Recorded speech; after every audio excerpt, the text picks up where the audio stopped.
সকলকে নিয়ে হাত বাড়িয়ে দিয়ে মালিকের কাছে বলল, দয়াময় মালিক আল্লাহ, তুমি যদি আমাদেরকে বৃষ্টি না দাও আমরা কার কাছে যাব? তুমি স্যার আমাদের আর কোনো যাওয়ার জায়গা নেই। আল্লাহু আকবার। তুমি স্যার আমাদের আর কোনো মালিক নাই, তুমি আমাদেরকে রহমত দান করে দাও। আল্লাহ তাআলা কোরআনে হাকিমের ভিতরে বলেন, ফাকুলতুস্তাগফিরু রাব্বাকুম ইন্নাহু কানা গফফারা। আল্লাহ তাআলা বলতেছে, ও আমার বান্দা, ইস্তাগফিরু, তওবা করো, আমি গফফার মালিক তোমার তওবা কবুল করে নিব। সুবহানাল্লাহ। যদি তুমি তওবা করো, ইউরসিলিস সামা আলাইকুম মিদরারা ওয়া ইউমদিদকুম বিআমওয়ালিন ওয়া বানিনা ওয়া ইয়াজআল লাকুম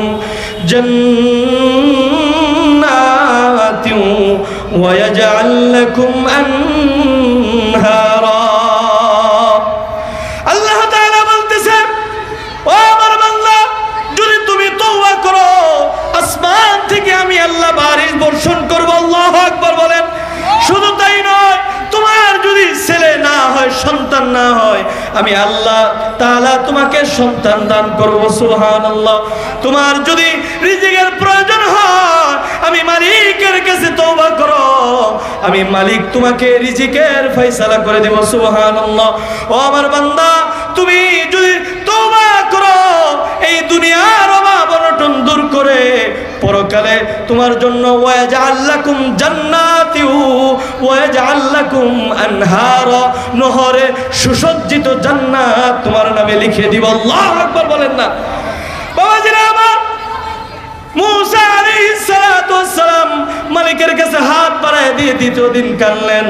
মালিক রে বললেন, মালিক তুমি বৃষ্টি দান করে দাও, মালিক তুমি আমাদের উপর রহমত নাজিল করো। এই কথা বলে দোয়া করলেন, কিন্তু দ্বিতীয় দিনও কোনো বৃষ্টি হলো না। বাবাজিরা আমার, বৃষ্টি না হওয়ার পর মুসা আলাইহিস সালাতু ওয়াস সালাম একটু লজ্জিত বোধ করলেন। কি ব্যাপার, আমি একজন আল্লাহর পয়গম্বর, আমি একজন জামানার পয়গম্বর, সকলকে নিয়ে দোয়া করলাম, মালিক কেন বৃষ্টি দিতেছে না? হয়তো কোনো সমস্যা আছে কিনা? মুসা আলাইহিস সালাতু ওয়াস সালাম চলে গেলেন সবাইকে নিয়ে। যাওয়ার পর বাবারে আমার, তৃতীয় দিন সকাল বেলা যখন রৌদ্র উঠে গেল, সকলকে নিয়ে চলে আসলেন। আসার পর সকলকে নিয়ে নামাজ পড়ে হাত বাড়ায় দিয়ে দোয়া করছে।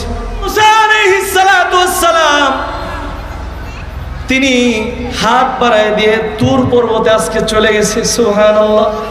হাত বাড়ায় দিয়ে দোয়া করতেছে, ওগো আমার মালিক আল্লাহ, আমি একজন নবী হইয়া, একজন রাসূল হইয়া তোমার কাছে হাত বাড়ায় দিয়ে দোয়া করতেছি। কি এমন সমস্যা? কেন আমার দোয়া কবুল করতেছো না? আমার যদি কোনো ভুল হয়ে থাকে আমাকে তুমি মাফ করে দাও। এইভাবে যখন ক্রন্দন করতেছে, মালিক আমাকে লজ্জায় ফেলো না, আমার দোয়া কবুল করো। আল্লাহু আকবার। বাবাজিরা, এবার আল্লাহ তাআলা জিবরাইলকে পাঠিয়ে দিয়েছেন, বলতেছে, ও জিবরাইল, যাও যাও মুসা আলাইহিস সালাতু ওয়াস সালামকে যায় বলো, ওনার দোয়া কবুল করব। এই মজবার ভিতরে একজন ব্যক্তি আছে, 40 বছর ধরে আমি মালিকের নাম নেই না, 40 বছর ধরে গুনাহ করে একবারও আমার নাম নেই নাই, একটাবারও আমাকে ডাক দেয় নাই। এই না ফরমান, এখান থেকে যদি বের হয়ে চলে যায়, আমি আল্লাহ তাআলা বৃষ্টি বর্ষণ করব। সূরা ফুরকানের 70 এবং 71 নং আয়াত তেলাওয়াত করেছি। এই আয়াতের উপরে এবং নবীজির একটি হাদিসের আলোচনা এবং আরো কয়েকটি প্রাসঙ্গিক আয়াতের আলোচনা করার জন্য চিন্তা ফিকির করেছি। আল্লাহ তাআলা আমাদের সকলকে এই প্রত্যেকটি কথা, আমাদের সকলকে হেদায়েতের জন্য আল্লাহ তাআলা একটি রাস্তা বানায় দেন। সকলে বলেন আমিন। এবং আমার মুখ দিয়ে এমন কিছু কথা যেন আল্লাহ তাআলা বের করে দেয়, যেই কথাগুলোর মাধ্যমে আমাদের জীবনের প্রত্যেকটা ক্ষেত্রে চলার জন্য যেন আল্লাহ তাআলা আমি আপনি সকলকে যেন সহজ করে দেয়। বলেন আমিন। সম্মানিত উপস্থিতি, আল্লাহ তাআলা আমাদেরকে এই দুনিয়াতে পাঠিয়েছেন জান্নাতে দেওয়ার জন্য, জাহান্নামে দেওয়ার জন্য বানান নাই। আল্লাহ তাআলা আদম আলাইহিস সালাতু ওয়াস সালাম থেকে নিয়ে আমার আপনার নবী হযরত মুহাম্মদ মুস্তাফা সাল্লাল্লাহু আলাইহি ওয়াসাল্লাম পর্যন্ত যুগে যুগে নবী এবং রাসূল প্রেরণ করেছিলেন, যাতে মানুষগুলো হেদায়েতের পথে এসে জান্নাত লাভ করে দুনিয়া থেকে বিদায় নিয়ে যেন জান্নাতে গমন করতে পারে। বলেন সুবহানাল্লাহ। তো সম্মানিত উপস্থিতি, আমরা এখানে যারা বসছি আমাদের প্রত্যেকের মূল বাড়ি, আমরা যদি এখানে জিজ্ঞাসা করা হয় ভাই আপনার বাড়ি কোথায়, একজনে বলবে যে আমার বাড়ি, আমি আসছি শেরপুর থেকে, জামালপুর থেকে, ভোলা, বরিশাল, বিভিন্ন জায়গার কথা বলবো। কিন্তু আমাদের সকল মানুষের সে মুসলমান হোক বা না হোক, সকল মানুষের মূল যেই বাড়িটা, সেই বাড়িটা আমার আপনার আদি পিতা হযরতে আদম আলাইহিস সালাতু ওয়াস সালাম, তিনি জান্নাত থেকে দুনিয়াতে এসেছেন। আমাদের মূল বাড়িটা হচ্ছে জান্নাত। সুবহানাল্লাহ বলেন। সেই জান্নাতে আমাদের প্রত্যেককে যেতে হবে।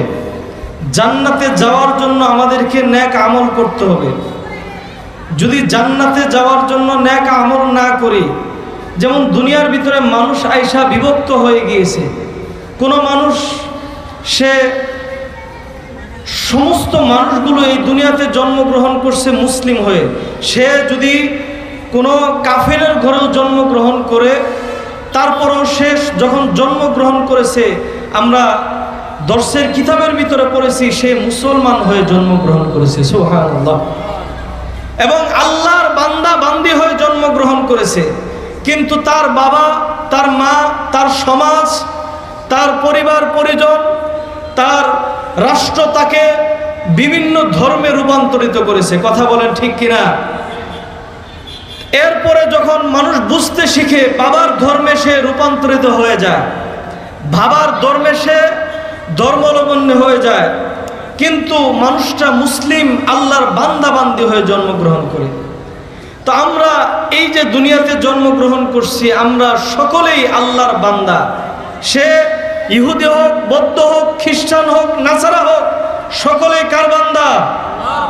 আল্লাহর বান্দা। কিন্তু মানুষগুলো পথভ্রষ্ট হয়ে জাহান্নামের দিকে চলে যাইতেছে। তারা এক আল্লাহকে স্বীকারোক্তি না দিয়ে সে তার মূর্তির দিকে ধাবিত হয়ে মূর্তিকে ভগবান মানতেছে। নাউজুবিল্লাহ মিন যালিক। অথচ আপনারা একটু দেখেন, এই যে আমাদের পাশে যে কিছুদিন আগে পূজা হলো, পূজার মধ্যে এরা মূর্তিগুলো দাঁড় করায় দিছে। এই মূর্তিগুলোকে দাঁড় করাইছে, এগুলো বিভিন্ন দুনিয়ার আসবাবপত্র দিয়ে বানাইছে, বাঁশ, খড়, মাটি, এগুলো দিয়ে বানাইছে। এটাকে দাঁড় করানোর জন্য আবার পিছনে বাঁশ দিয়ে দাঁড় করাই দিছে। কথা বলেন ঠিক কিনা? দাঁড় করায় এটার সামনে যায়, এইভাবে মাথা নত করে আর বলে, ভগবান তুই আমারে দে, তুই ছাড়া দিব কে? কিন্তু এগুলো কি দেওয়ার মালিক? এরা বানায়, বানানোর পর এই ভগবানদেরকে আবার পানির ভিতরে চুবায়। কথা বলেন ঠিক কিনা? একটা মানুষকে আপনি মহব্বত কইরা, ওই মানুষটাকে আপনি কলিজায় জায়গা দিয়ে ওটারে নিয়ে যদি আবার পানির ভিতরে যায় চুবান, মহব্বত থাকবো নি? কথা কি আমার বুঝেন না আপনারা? আমার দেখতে কি যুবক মনে হয় না বৃদ্ধ মনে হয়? হ্যাঁ, যুবক। তাহলে যুবক মানুষের সাথে আমি যেরকম আওয়াজ দিয়ে কথা বলবো, আপনারা যদি আমার সামনে আওয়াজ না দেন, আমার কথা মুখ থেকে বের হবে না। এই জন্য বাবাজিরা, আমার অল্প মানুষ, কোনো সংকুচিত হওয়ার কোনো কারণ নাই। আল্লাহ যাদেরকে কবুল করছে তারা আসছে। কথা বলেন ঠিক কিনা? আশেপাশে শত শত মানুষ ঘোরাফেরা করতেছে, এরপর আসতে পারে না কেন?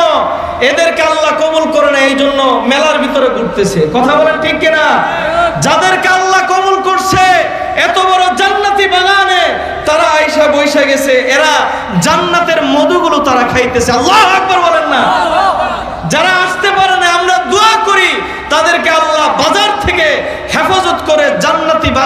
এসে মধু খাওয়ার মতো তৌফিক দান করুন, সকলে বলেন আমিন। তো সম্মানিত উপস্থিতি, যেই কথা বলতেছিলাম, তাহলে যাকে ভালোবাসলো একে আবার চুবায়, নিজে বানায়, এটা আবার কখনো ভগবান হতে পারে, স্রষ্টা হতে পারে? যিনি বানাইছেন সমস্ত কিছুকে, তিনি তো স্রষ্টা। তিনি কে? আল্লাহ তাআলা কোরআনে হাকিমের ভিতরে বলেন, ওয়ামা খালাকাতুল জিন্না ওয়াল ইনসা ইল্লা লিয়াবুদুন। আল্লাহ তাআলা বলেন, মা খালাকাতুল জিন্না ওয়াল ইনসা ইল্লা লিয়াবুদুন। ও দুনিয়ার মানুষ সকল, আল্লাহ তাআলা বলেন খালাকাতুল জিন্না ওয়াল ইনস, আমি আল্লাহ তাআলা মানুষ এবং জিন জাতিকে আমি আল্লাহ নিজেই সৃষ্টি করেছি। সুবহানাল্লাহ। ইল্লা লিয়াবুদুন, আমি আল্লাহর ইবাদত বندگی করার জন্য। আল্লাহু আকবার বলেন না? মানুষকে আল্লাহ তাআলা বানিয়েছেন ইবাদত বندگی গোলামি করার জন্য। সেই মানুষগুলো দুনিয়াতে এসে কোন মানুষ কোন মূর্তি বানায়, মূর্তির গোলামি করে, আবার কোন মানুষ মাজার বানিয়ে বন্ড মাজারে যায় সেজদা দেয়। কথা বলেন ঠিক কিনা? এমন কিছু জায়গায় আমি গিয়েছি, শেরপুরে শাহ কামাল ইয়ামিনী রহমাতুল্লাহ আলাইহি, আল্লাহর একজন বড় বুজুর্গ, কিছুদিন আগে গিয়েছিলাম দেখার জন্য, মাজারটা জিয়ারত করার জন্য গিয়েছিলাম। মাজার জিয়ারত করা সুন্নত। যাই দেখি বাবা, পাশেই মসজিদ, মসজিদে কোনো মানুষ নাই, মাজারে ভরপুর মানুষ। মাজারে যাইয়া যেই মানুষটা এই দামি কপালটা মালিকের কুদরতি পায়ে লাগানোর কথা, এই জাহেল মানুষগুলো মাজারে যাইয়া কপালটা লাগাইয়া পশ্চিম দিকে পাছা দিয়া মাজারের ভিতরে দামি কপাল দিয়ে সেজদা দেয়। নাউজুবিল্লাহ বলেন না? বাবাজিরা আমার, এই জিনিস দেখার পর আমি সহ্য করতে পারি নাই। যখন ওই লোকটাকে ডাক দিয়ে বললাম, বলার পরে বলে, আমাদের উরুসের মধ্যে আয়সা এ নাপাকি ছড়াইতেছে। পরে এক পর্যায়ে তার সাথে দ্বন্দ্ব হয়ে গেল, তখন অনেক মানুষ জমা হয়ে গেছে। আমি একটা কথা বইলা ওখান থেকে আসছি। ওখানে আমি একা ছিলাম, কথা বলতে পারি না, একটা কথা বইলা আসছি। যিনি শুয়ে আছেন উনি আল্লাহর ওলি শাহজালাল ইয়ামিনী রহমাতুল্লাহ আলাইহির সাথে উনি আয়েশা বাংলার জমিনে ইসলাম প্রচার করেছেন। মানুষের কোমর থেকে দুটি সরে মানুষকে পায়জামা পাঞ্জাবি পরাইছেন। কথা বলেন ঠিক কিনা? মানুষকে মূর্তি থেকে নিয়ে আয়েশা মানুষকে রবের পায়ে সেজদা দিয়েছে। আর ওই মানুষগুলো আজকে কিছু মানুষ তাদেরকে শিরিক শিখে মাজারের ভিতরে সেজদা দেওয়াইতেছে। নাউজুবিল্লাহ বলেন। তখন আমি বলেছিলাম, এই আল্লাহর ওলি যদি আজকে এখানে জীবিত থাকতো, এই জাহেলগুলোকে সবগুলোকে জুতা দিয়ে পিটে পিটে এখান থেকে দূরে তাড়ায় দিত। কথা বলেন ঠিক কিনা? এই জন্য বলতে চাই বাবাজিরা আমার, আল্লাহ মানুষকে বানাইলো ইবাদতের জন্য। কিছু মানুষ মূর্তির পূজা করে, আবার কিছু মানুষ মুসলমান নাম দিয়ে যায় মাজারে যায় সেজদা দেয়। কথা বলেন ঠিক কিনা? যায় মাজারে যায়, বলে বাবা তুই যদি না দেশ দিব কে? আমার ছেলে নাই, আমার মেয়ে নাই, অমুক নাই, তুমুক নাই, তুই আমারে দিস। নাউজুবিল্লাহ বলেন না? মাজারওয়ালা দেওয়ার মতন কোনো ক্ষমতা আছে? যিনি দেন তিনি কে? জুড়ে বলেন, জুড়ে বলেন তিনি কে? আমরা চাবো কার কাছে? এই জন্যই তো আল্লাহ তাআলা কোরআনে বলেন, ইয়্যাকা না'বুদু ওয়া ইয়্যাকা নাস্তাঈন। প্রত্যেক নামাজের ভিতরে আমরা মালিক আল্লাহকে ডেকে বলি, ইয়্যাকা না'বুদু, তোমারই ইবাদত করতেছি এবং করতে থাকবো। কথা বলেন ঠিক কিনা? তোমারই ইবাদত করতেছি এবং করতে থাকবো। ওয়া ইয়্যাকা নাস্তাঈন, এবং তোমার কাছে সাহায্য চাই এবং কথা বলে চাইতে থাকবো। আমরা সাহায্য চাবো কার কাছে? যার আবাদত করি, যার গোলামি করি, তার কাছে তো সাহায্য চাবো, বলেন না ইনশাআল্লাহ। দুনিয়ার কোন মানুষ, দুনিয়ার কোন নেতা, দুনিয়ার কোন লোক, দুনিয়ার কেউ কোনোদিন কারো সাহায্য উপকার করতে পারে না, কথা বলেন ঠিক কিনা? যিনি সব কিছু করেনওয়ালা, তিনি তো সব কিছু করেন, কথা বলেন ঠিক কিনা? এই জন্য বাবারে আমার, আসুন না, জীবনে অনেক গুনাহ করে ফেলেছি, জীবনে মিথ্যার দাগ লাগিয়ে ফেলেছি, জীবনে অন্যায় করেছি, জুলুম করেছি। অনেকেই বিভিন্ন জায়গায় যায়, যদি মাজারে মান্নত করে থাকেন, গুনাহ করেছেন, কথা বলেন ঠিক কিনা? এই যে বাবা গুনাহ করলেন, নামাজ পড়েন নাই, আল্লাহর দ্বীনকে প্রতিষ্ঠিত করার জন্য রণাঙ্গনে যান নাই, এরকম যারা দ্বীনে ইসলামকে প্রতিষ্ঠিত করার জন্য কখনো যান নাই, ইসলাম প্রতিষ্ঠিত করার চেষ্টাও করেন নাই, এই যে আমাদের হায়াত ফুরায় গেল বাবা, নামাজ পড়লাম না, রোজা রাখলাম না, হকের পথে চললাম না, হকের দাওয়াত দিলাম না, আজকে এখন যদি মৃত্যু হয়ে যায়, কবরে যায় মালিকের কাছে কি জবাব দিব?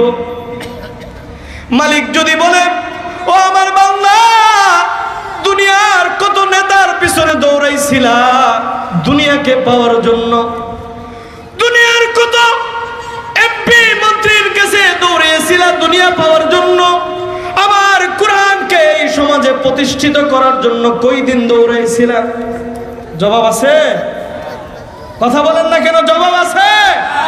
যদি আল্লাহ জিজ্ঞাসা করে, বাংলাদেশে ইসলামী হুকুমত কায়েম হয় নাই, ইসলামী হুকুমত প্রতিষ্ঠিত করার জন্য কয়দিন তুমি দৌড়াইছিলা, কয়দিন তুমি রাজপথে গিয়েছিলা, কয়দিন তুমি ইসলামী হুকুমত প্রতিষ্ঠিত করার জন্য তুমি রণাঙ্গনে গিয়েছিলা, যদি জিজ্ঞাসা করে কি জবাব দিব? অথচ আল্লাহর নবীর সাহাবায়ে কেরাম ইসলামকে প্রতিষ্ঠিত করার জন্য, আল্লাহর নবীর একজন সাহাবী উকবা ইবনে নাফি, তিনি গেলেন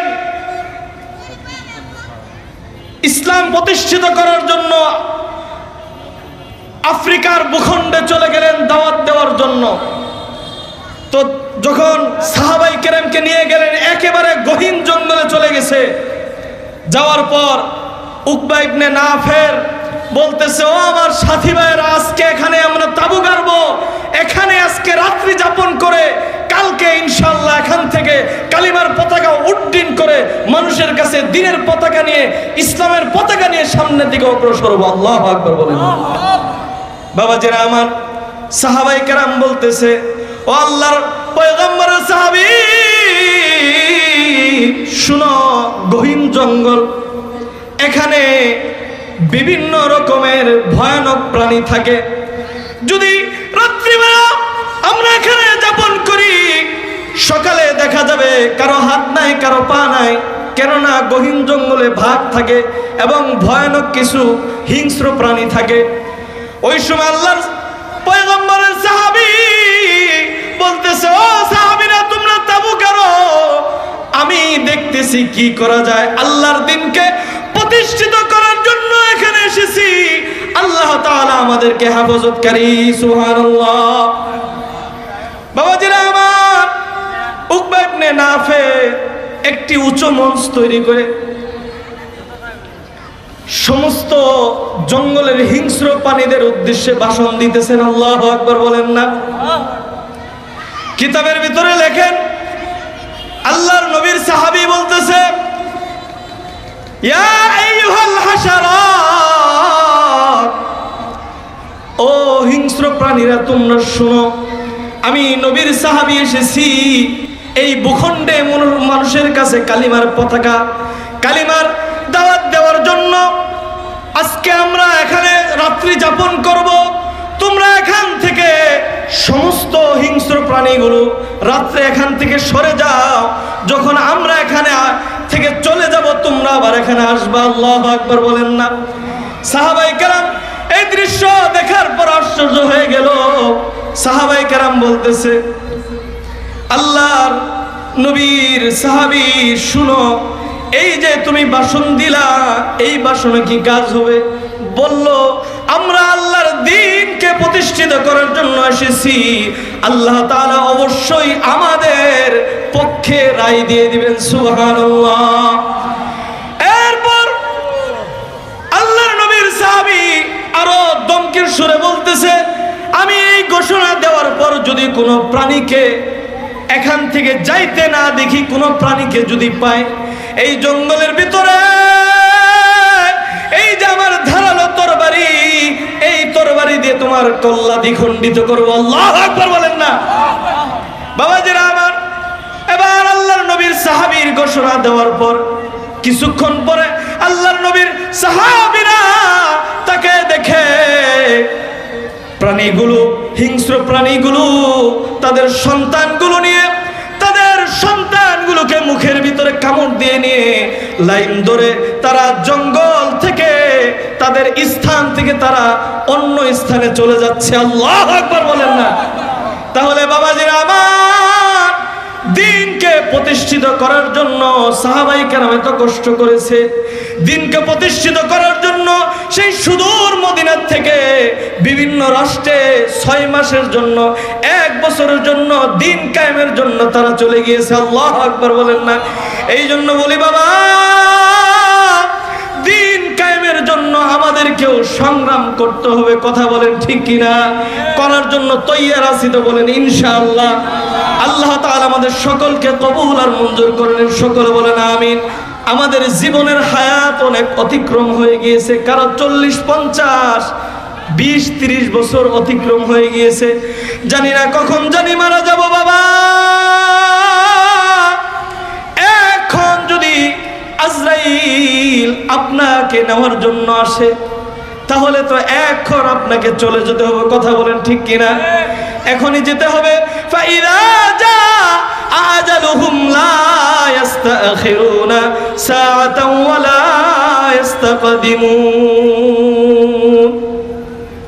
আল্লাহ তাআলা কোরআন বলেন, যখন মানুষের সময় ঘনিয়ে আসবে, 1 সেকেন্ড এদিক সেদিক হবে না। সময় মতো আজরাইল তার রূহটাকে বের করে এখান থেকে নিয়ে চলে যাবে। কথা বলেন ঠিক কিনা?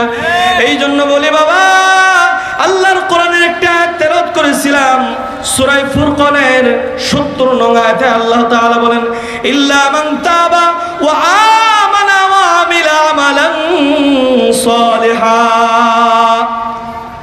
সুসংবাদ আপনাদের জন্য যারা গুনাহ করেছেন, আল্লাহ তাআলা বলেন, ইল্লা মান তাবা ওয়া আমানা ওয়া আমিলা আমালান সালিহা। যারা গুনাহ করে ফেলেছেন, নিজেরা ঈমানকে সঠিক করেন, মজবুত করেন, নিজের ঈমানকে অটল অবিচল করেন, আল্লাহর দ্বীনের পথে নিজের জীবনকে, নিজের ঈমানকে অটল করেন, ইস্তেকামতের সাথে নিজের জীবনকে পরিচালনা করবেন তো ইনশাআল্লাহ। বাবাজিরা আমার, নিজের জীবনকে ইস্তেকামতের সাথে পরিচালনা করেন। এরপর আল্লাহ তাআলা বলেন, ওয়া আমিলা সালিহা, এবং নেক আমল সমূহ সুন্দরভাবে, নেক আমল সমূহ নিজের জীবনে পরিপূর্ণভাবে নিয়ে আসেন। যদি ঈমানকে সঠিক করেন, নেক আমল সমূহ যদি পরিপূর্ণ করার ওয়াদা করেন, তাহলে আল্লাহ তাআলা বলেন, ফাউলাইকা ইউবাদদিলুল্লাহ, ফাউলাইকা ইউবাদদিলুল্লাহু সাইয়্যাতিহিম হাসানাত। আল্লাহু আকবার বলেন না। আল্লাহ তাআলা বলেন, ফাউলাইকা ইউবাদদিলুল্লাহ, আমি আল্লাহ তাআলা সাইয়্যাতিহিম হাসানাত, তোমার পিছনের জিন্দেগীর সমস্ত গুনাহগুলো আমি আল্লাহ মাফ করে দিব। আল্লাহু আকবার বলেন না। তোমার পিছনের জিন্দেগীর সমস্ত গুনাহগুলো মাফ করে দিয়ে, সাইয়্যাতগুলোকে মাফ করে দিয়ে আমি হাসানাত দিয়ে পরিপূর্ণ করে দিব। সুবহানাল্লাহ। তাফসীর করতে যায় আমাদের উস্তাদজি বলেন যে মানুষের জীবনের শুরু লগ্ন থেকে নিয়ে শেষ পর্যন্ত যদি আপনার 50 বছর হয়ে থাকে, এই 50 বছরে যতগুলো গুনাহ আছে সমস্ত গুনাহগুলোকে যোগ দেওয়া হবে। যোগ দেওয়ার পর যদি আপনার গুনাহ হয় 1 লক্ষ, আপনার 1 লক্ষ গুনাহ আপনি ঈমানকে সঠিক করে নেক আমলের ওয়াদা করে যখন খালেস দিলে তওবা করবে, আল্লাহ তাআলা বলেন যে আপনার পিছনের 1 লক্ষ গুনাহ আপনার এক কথায় আল্লাহ মাফ করে দিবেন। আল্লাহু আকবার বলেন না? এক কথায় আল্লাহর কাছে হাত তুলবেন বা অন্তরে মনে মনে যদি বলেন, মালিক আমি গুনাহ করে ফেলেছি, আমার 40 বছরের গুনাহ, 50 বছরের গুনাহ, আল্লাহ তুমি মাফ করে দাও।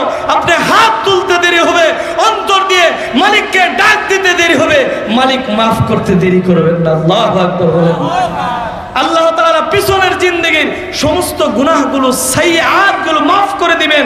এরপর আল্লাহ বলেন হাসানাত শুধু মাফ করবেন না, আল্লাহ এগুলো আবার 1 লক্ষ আপনার আমল নামায় সওয়াব দিয়ে দিবেন। সুবহানাল্লাহ বলেন না? আল্লাহু আকবার বলেন না? আপনার 1 লক্ষ গুনাহ মাফ, 1 লক্ষ বোনাস রেডি। সুবহানাল্লাহ। এটা যদি মনে করেন টেম্পোরারি ভাবে যে হুজুর আপনি বলছেন ঠিক আছে মাফ চাইলাম, আবার 2 দিন পরে কালকের থেকে ফজরের নামাজ পড়বাম না, তাহলে কি মাফ হইব? আপনি গুনাহ যদি নিয়ত করেন ঈমানকে সঠিক করে নেক আমল করব, জিন্দেগিতে নামাজ ছাড়ব না, জিন্দেগিতে রোজা ছাড়ব না, জিন্দেগিতে হক কথা বলা ছাড়ব না, হকের উপর প্রতিষ্ঠিত থাকব, এইরকম ভাবে যদি তওবা করেন, আল্লাহ বলছে পিছনের জিন্দেগির গুনাহ মাফ হয়ে যাবে। সুবহানাল্লাহ। এবং পিছনের জিন্দেগির গুনাহ মাফ হওয়ার পর আপনার 1 লক্ষ গুনাহ, 1 লক্ষ নেক আল্লাহ তাআলা দিয়ে দিবেন। সুবহানাল্লাহ। এরপর আল্লাহ তাআলা বলেন ওয়া কানাল্লাহু গফুরুর রহিমা। ও আমার মালিক, আমি আল্লাহ তো গফফার এবং রহিম। আমি আল্লাহ তো গফফার, যিনি সমস্ত গুনাহ ক্ষমা করতে ভালোবাসি। আল্লাহু আকবার বলেন না? আমি আল্লাহ এমন মালিক যিনি গুনাহ ক্ষমা করতে ভালোবাসি। রহিম শব্দ আবার ব্যবহার করছে। ও আমার বান্দা, আমি তো এমন দয়াময়, আমার উপরে কারো দয়া চলে না। আল্লাহু আকবার বলেন না? আল্লাহর উপরে কারো দয়া চলে না। মা বাবার দরজা থেকে মাফ নেওয়া যত সহজ, আল্লাহর দরজা থেকে তার চেয়ে 1000 গুণে বেশি সহজ। সুবহানাল্লাহ। হযরতে মূসা আলাইহিস সালাতু ওয়াস সালাম, ওনার জামানায় বৃষ্টি বন্ধ হয়ে গিয়েছে, পুরা চারো সাইড। এখন তো বর্তমান অত্যাধুনিক যুগ, পানি বন্ধ হয়ে গেলে আসমান থেকে মানুষ নিজের থেকে তোলে। কথা বলেন ঠিক কিনা? নিচের থেকে মানুষ বিভিন্নভাবে প্রযুক্তি ব্যবহার করে নিচের থেকে পানি তোলে। এখন তো আমাদের সমাজে এরকম হয়েছে, যদি একদিন কারেন্ট না থাকে মানুষের চলা মুশকিল হয়ে যায়, পানি পাওয়া যায় না। কিন্তু আগে প্রত্যেক ঘরে ঘরে টিউবওয়েল ছিল, হাত দিয়ে চাইপা চাইপা পানি তুলতো।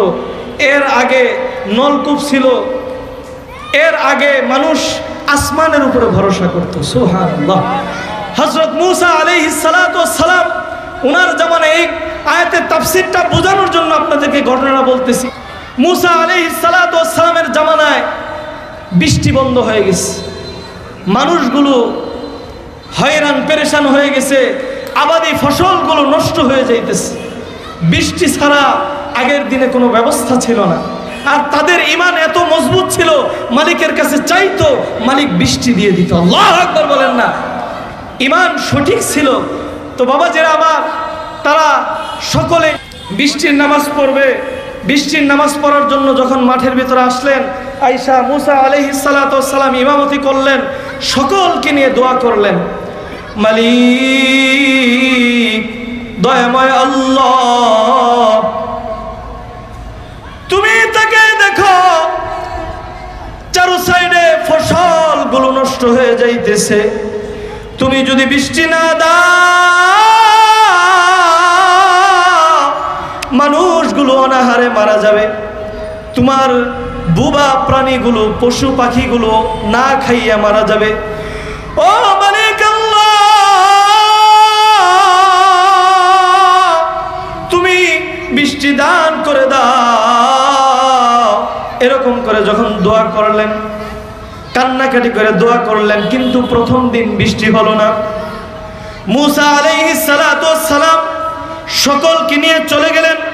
যাওয়ার পর দ্বিতীয় দিন আবার আসলেন, এসে সকলকে নিয়ে রৌদ্রের ভিতরে ইশরির নামাজ পড়ার পরে সকলকে নিয়ে হাত বাড়িয়ে দিয়ে মালিকের কাছে বলল, দয়াময় মালিক আল্লাহ, তুমি যদি আমাদেরকে বৃষ্টি না দাও আমরা কার কাছে যাব? তুমি স্যার আমাদের আর কোনো যাওয়ার জায়গা নেই। আল্লাহু আকবার। তুমি স্যার আমাদের আর কোনো মালিক নাই, তুমি আমাদেরকে রহমত দান করে দাও। আল্লাহ তাআলা কোরআনে হাকিমের ভিতরে বলেন, ফাকুলতুস্তাগফিরু রাব্বাকুম ইন্নাহু কানা গফফারা। আল্লাহ তাআলা বলতেছে, ও আমার বান্দা, ইস্তাগফিরু, তওবা করো, আমি গফফার মালিক তোমার তওবা কবুল করে নেব। সুবহানাল্লাহ। যদি তুমি তওবা করো, ইউরসিলিস সামা আলাইকুম মিদরারা ওয়া ইউমদিদকুম বিআমওয়ালিন ওয়া বানিনা ওয়া ইয়াজআল লাকুম জান্নাতিন ওয়া ইয়াজআল লাকুম আনহারা। আল্লাহ তাআলা বলতেছে, ও আমার বান্দা, যদি তুমি তওবা করো, আসমান থেকে আমি আল্লাহ বারিশ বর্ষণ করব। আল্লাহু আকবার বলেন।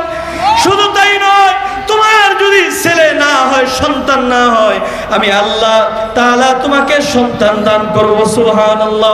তোমার যদি রিজিকের প্রয়োজন হয়, আমি মালিকের কাছে তওবা করো, আমি মালিক তোমাকে রিজিকের ফয়সালা করে দেব। সুবহানাল্লাহ।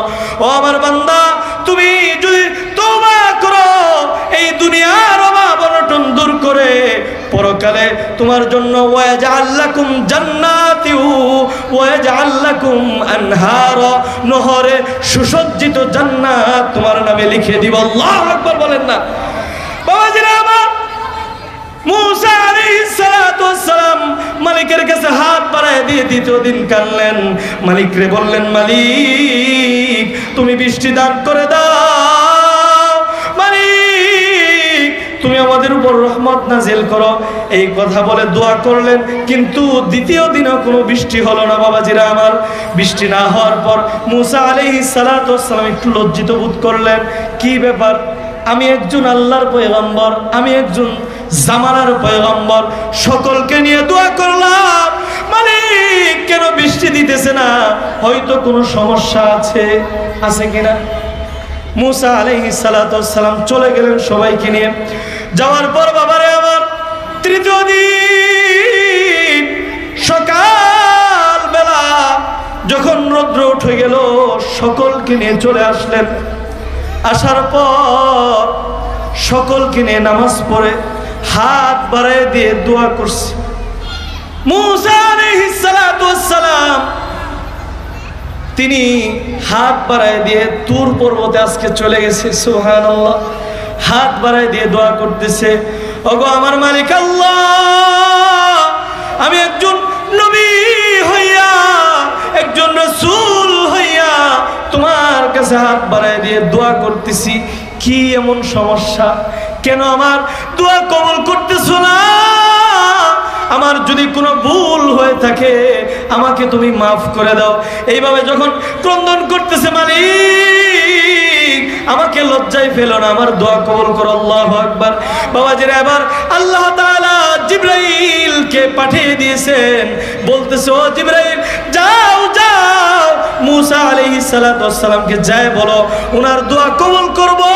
এই মজমার ভিতরে একজন ব্যক্তি আছে, 40 বছর ধরে আমি মালিকের নাম নেই না, 40 বছর ধরে গুনাহ করে, একবারও আমার নাম নেই নাই, একটাবারও আমাকে ডাক দেয় নাই। এই নাফরমান এখান থেকে যদি বের হয়ে চলে যায়, আমি আল্লাহ তাআলা বৃষ্টি বর্ষণ করব। মুসা আলাইহিস সালাতু ওয়াস সালামকে বলো এখান থেকে যেন ঘোষণা দেয়, ওই লোকটাই মজমা থেকে যেন বের হয়ে চলে যায়। মুসা আলাইহিস সালাতু ওয়াস সালাম এবার ঘোষণা দিয়ে বলতেছে, কে এমন পাপিষ্ঠ আছো মালিককে ডাক দেও না, তোমার জন্য বৃষ্টি বন্ধ হয়ে গিয়েছে, বের হয়ে যাও, এখান থেকে বের হয়ে যাও। এই কথা বলার পর যে গুনাহগার সে তো জানে যে কে, জানে কিনা, সে বলতেছে হায় হায়, এখন যদি আমি বের হয়ে যাই মানুষগুলো জানতে পারবে আমি পাপিষ্ঠর কারণে আল্লাহ আযাব চাপায় দিয়েছে, মানুষগুলো আমাকে পাপিষ্ঠ বলবে, এই সমাজে আমি থাকতে পারবো না, আমার ছেলে মেয়ে আমাকে বাবা বলে পরিচয় দিবে না, আমার স্ত্রী আমাকে স্বামী বলে পরিচয় দিবে না, এই সমাজে থাকা কষ্ট।